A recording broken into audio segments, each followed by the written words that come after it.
We're going on that keyboard train again. Okay, today's gonna be a bit different. I actually had files for this keyboard, which is the KBD75 V2, but my computer crapped out one day and I lost all the files, so I'm going to make a video about it where I'm also gonna change out them switches.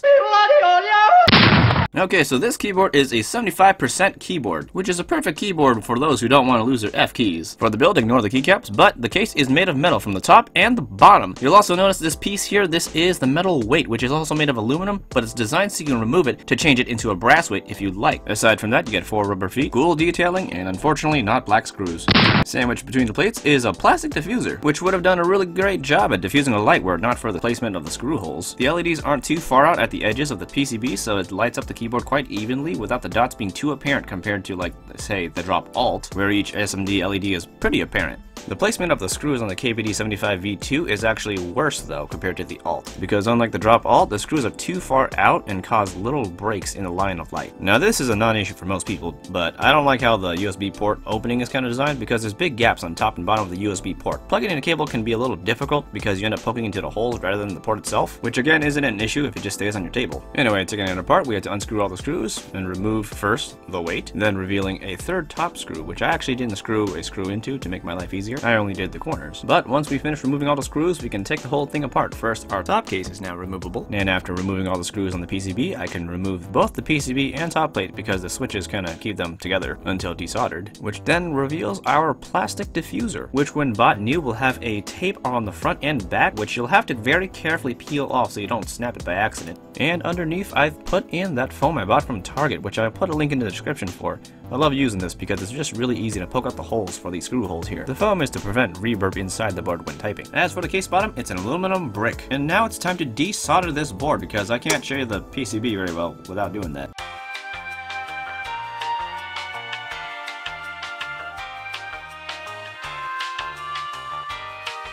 After an hour of breathing those leaded fumes, we can now see that the PCB is a white PCB that isn't hot swappable and uses PCB mount stabs. I'd recommend buying better branded stabs than these poopy ones, but with lube we can make it a little bit better. For switches, we'll be using box jades for them thick clicks. Now reassembled, let's see how the box jades sound inside this case. We'll be using cherry profile keycaps.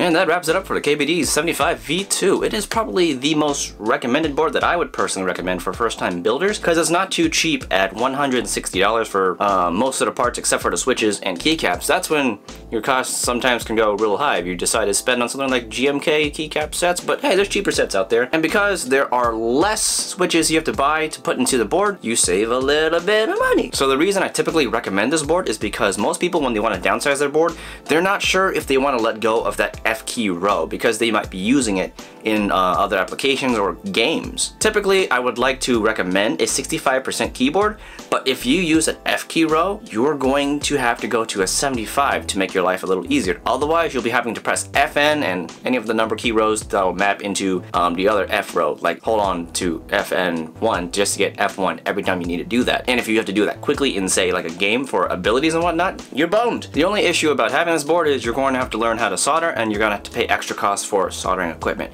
If you don't want that, I'd probably get something like the IDOBAO ID80, which I personally haven't tried, but I've seen on drop, and I've seen like on the site itself that I'm debating if I should get just to try because the format is really good. Compared to the KBD75, the arrow key cluster is set in its own little quadrant, space, you know what I mean. It has its own little space separated by the actual case itself. Something you'll notice when you're using the KBD75 V2 or V1 for that matter is when you're typing on it and you're trying to find the arrow key cluster, there's nothing you can feel out to tell you that it is the arrow keys. For example, on my drop keyboard, there is this little gap here which will help me find where those arrow keys are. I know it's at the corner, but when you're typing fast, sometimes you don't really think about it. You're just trying to reach for that edge and you're in this general vicinity. Without that gap, I'd probably be accidentally mispressing other keys within this vicinity rather than the actual arrow cluster themselves. This isn't to say that you can't get used to that, this is just something you should keep in mind. What I like to do for the KBD75 is next to the left key or the left arrow key on the little navigation cluster, you should put an artisan keycap that feels different. That way you can kind of feel it out.